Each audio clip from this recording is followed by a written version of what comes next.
Good morning student. Solution का last number भाग था आपके पास 28 नंबर। आज अपने बात करेंगे 29 नंबर भाग की। 28 का जो क्वेश्चन था वीडियो में, उसका आंसर था परासरण दाब, ओस्मैटिक प्रेशर ओपी। आंसर था परासरण दाब, ऑस्मैटिक प्रेशर। प्रश्न था कि आपको उस अनुसंख्यक गुणधर्म का नाम बताना है। उस अनुसंख्यक गुणधर्म का नाम बताइए जिसका उपयोग बृहद अणु या बहुलक का अनुभार ज्ञात करने में किया जाता है। का आंसर था परासरण दाब। अब परासरण दाब से संबंधित जो न्यूमेरिकल है उनकी चर्चा करेंगे। तो आज के वीडियो का क्वेश्चन वही चीज़ जो ये न्यूमेरिकल लिखा हुआ है, आंकिक प्रश्न, इसका आंसर है। इसी प्रश्न का आंसर आपको कमेंट बॉक्स में देना है। दूसरा, आप जानते हैं कि आज फ्राइडे है, कल सैटरडे आपका केमिस्ट्री का पेपर है। पेपर के अंदर जैसे पहले बता चुके हैं 12+8 का सिस्टम चल रहा है आपका। और अब की बार जैसे मैंने आपको बताया था कि 2 न्यूमेरिकल और 2 डेरिवेशन। नेचुरल सी बात है, 4 सीपी हैं, 4 में से 2 दे दूंगा मैं कोई, यानी कि बड़ा आएगा, लेंथी आएगा। और जब आप इसकी उत्तर पुस्तिका भेजें तो एक बार में ही कई बच्चे क्या करते हैं, एक पेज की फ़ोटो खींची फिर भेजी, दूसरे की खींची फिर भेजी। ऐसे नहीं, 3, 4, 5 पेज ही भर गए हैं, 5 पेज की एक साथ फ़ोटो खींच के फिर भेजिएगा। ऐसे अगर आप एक एक करके भरती हैं तो किसी और बच्चे का बीच में मैसेज आ जाता है तो मिक्सअप हो जाती हैं कॉपियाँ, तभी नंबर चढ़ने में समस्या आती है। और लगभग कमेंट जो है, जैसे मैंने आपको बताया 70-75 आ रहे हैं। 15 बच्चे, 5-10 बच्चे जो हैं वो बाद में कमेंट करते हैं, जो कि जैसे उनकी सुविधा है। अगलों के पास फ़ोन नहीं होगा, समय पर नहीं होगा, लेकिन प्रयास करें कि सभी बच्चे सिस्टम से जुड़े रहें। 10वीं की बोर्ड की परीक्षाएं आपको पता है, टाइम टेबल निर्धारित कर दिया गया है। आपके भाई बहन जो 10th का एग्ज़ाम देंगे उन्हें आप ये सूचना दे देंगे कि कब है 10वीं के एग्ज़ाम, तारीख निर्धारित है। और एग्ज़ाम होते ही उनकी 11th की क्लासेस शुरू कर दी जाएंगी। अपने इसमें आगे बढ़ते हैं। आज का न्यूमेरिकल आपके सामने लिखा है बोर्ड पे कि 0 डिग्री सेल्सियस पर 5% यूरिया विलयन के परासरण दाब की गणना करो। 0 डिग्री सेल्सियस पर 5% यूरिया विलयन के परासरण दाब की गणना करो। आर दे रखा है। अब परासरण दाब पाई का सूत्र क्या था? पाई इजिकल टू क्या था, याद कीजिए। एक तो आप लिखा था पाई इजिकल टू CRT, वो भी लगा सकते हैं। C क्या था? N/V RT। N आपके पास क्या था? विलय के मोल, यानी कि विलय की ग्राम में मात्रा, विलय का अनुभार, ये विलयन का आयतन है लीटर में, और ये R और ये T। अब देखिए आपको दे क्या क्या रखा है। WE विलय की ग्राम में मात्रा क्या दे रखी है? क्या देखिए दे रखा है 5%। 5% का मतलब क्या होता है? जब कोई चीज़ प्रतिशत में बात करते हैं तो आप क्या कहते हो? 100 में से 5। 5% का मतलब क्या है? 100 में 5। तो यानी कि 5 ग्राम तो विलय है, यानी कि यूरिया कितने ग्राम है? 5 ग्राम है। WA का मतलब क्या था? विलय की ग्राम में मात्रा 5 ग्राम। MA का मतलब क्या होता है? MA का मतलब था विलय का अनुभार। आपके पास विलय क्या है? कौन है विलय? यूरिया है। यूरिया का फॉर्मूला क्या होता है? NH2CO NH2, ये इसका सूत्र है। अनुभार निकाल दीजिए। नाइट्रोजन का कितना हो गया? 7 दूनी 14, एक हाइड्रोजन का 1, 2 का 2, कार्बन का 6 दूनी 12, ऑक्सीजन का 8 दूनी 16, नाइट्रोजन का 7 दूनी 14 और हाइड्रोजन 1 का 1, 2 का 2। टोटल जोड़ लीजिए 14 और ये 16 कितने हो गए 30, 14 और 16 30, 2 32, 32 और 2 34, 10 44, 4 48, 2 50 और 10 60, यानी कि अनुभार कितना हो गया 60। उसके बाद देखो अपने को क्या चाहिए V, सूत्र के अकॉर्डिंग V चाहिए वॉल्यूम। अगर अपने यहाँ से V का मान निकालें, V कैसे निकालोगे, देखो यहाँ पे V आयतन लीटर में निकालना है। 5% का मतलब क्या था, 5% का मतलब था 100 ml, क्योंकि विलेन लिखे ना आगे, 100 ml विलेन में 5 ग्राम विलेन। 5% का मतलब क्या था, इस 5 का मतलब 5% से तात्पर्य था 100 ml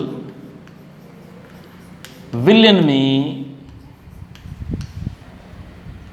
5 ग्राम यूरिया है।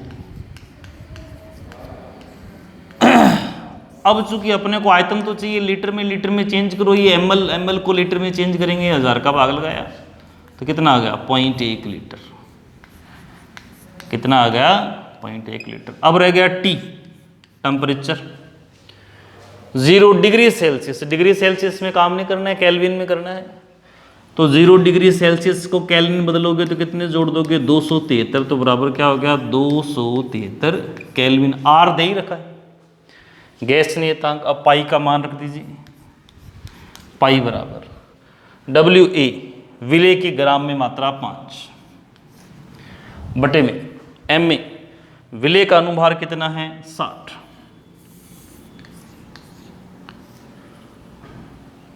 इनटू में R है ऊपर की तरफ, R का मान 0.0821 इनटू में टेम्परेचर 273, नीचे की तरफ विलेन का आयतन लीटर में V कितना है 1।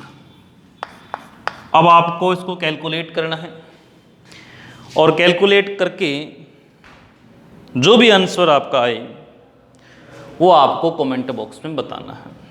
आज का वीडियो का क्वेश्चन यही न्यूमेरिकल है आपका। इसका जो आंसर आएगा आपको कमेंट बॉक्स में बताना है, ठीक है जी। एक और करते हैं ऐसा न्यूमेरिकल, देखते हैं।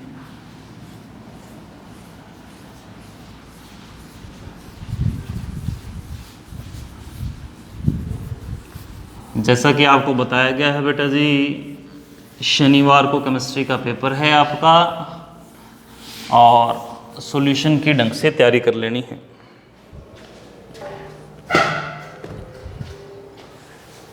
इस टाइप का एक न्यूमेरिकल और देखेंगे।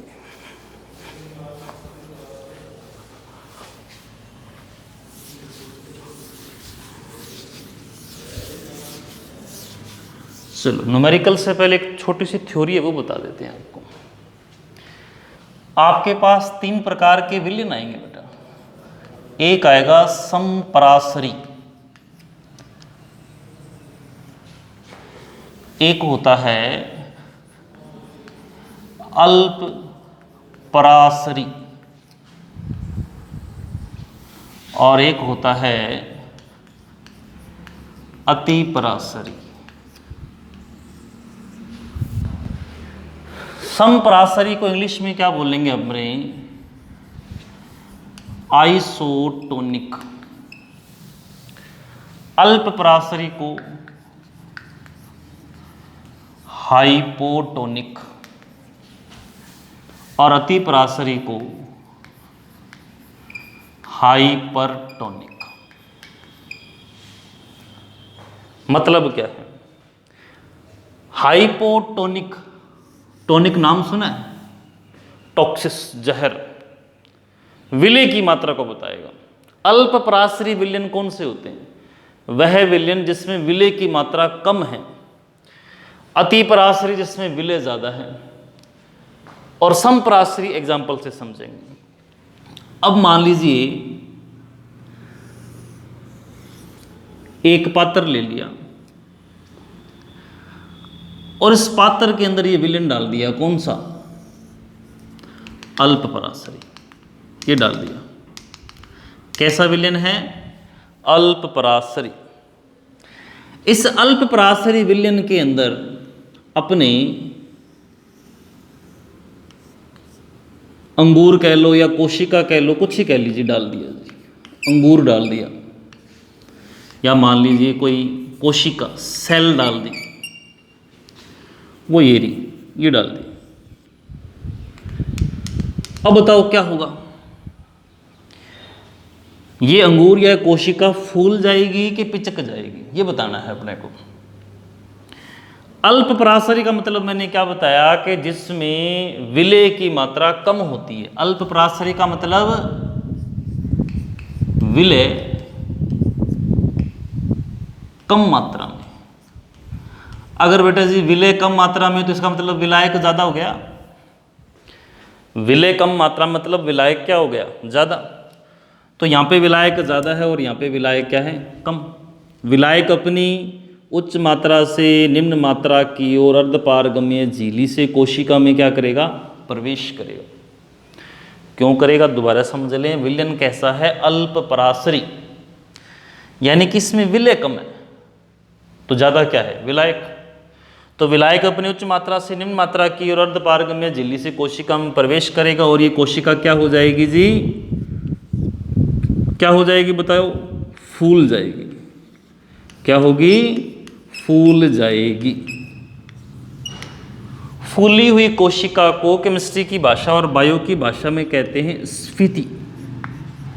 कैसी हो जाएगी ये? स्फीति। अब हुआ क्या है? विलयन ने अंदर प्रवेश किया ना इसके, इसलिए इस घटना को कहते हैं अंतःपरासरण। क्या कहते हैं? अंतःपरासरण, एंडोओस्मोसिस। क्या हुआ है? एंडोओस्मोसिस। ये प्रश्न आते हैं छोटे छोटे कि यदि किसी कोशिका को अल्प पराश्री विलयन में डाल दिया जाए तब क्या होगा? तो कोशिका में अंतःपरासरण की घटना संपन्न होगी और कोशिका फूल जाएगी, स्फीति हो जाएगी। फूल जाएगी, स्फीति हो जाएगी। ऐसे देखिए फिर अति पराश्री में एक पात्र ले लिया, इस पात्र के अंदर क्या डाल दिया? अति पराश्री विलयन। डालने के बाद इसमें एक कोशिका डाल देते हैं, इसे आप सेल कह लीजिए या मैं कह दूं कोई अंगूर डाल दिया आपने। अब अति पराश्री का मतलब क्या होता है? विलय उच्च। अति पराश्री का मतलब क्या है? विलय उच्च है, ज्यादा मात्रा में। अगर विलय यहां ज्यादा है तो उसका मतलब विलायक कम है। विलय ज्यादा है तो विलायक क्या है? कम है। तो इसका मतलब विलायक कोशिका के अंदर से बाहर आएगा, कोशिका के अंदर से बाहर आएगा और ये कोशिका जो है ऐसे हो जाएगी, पिचक जाएगी, छोटी हो जाएगी, पिचक जाएगी। पिचकी कोशिका को कहते हैं शलथ। क्या कहते हैं? शलथ। विलयन बाहर आया है कोशिका में से, इसलिए इसका नाम क्या हो गया? इस घटना को कहते हैं बहिपरासरण। क्या कहते हैं? बहिपरासरण, एक्सोओस्मोसिस।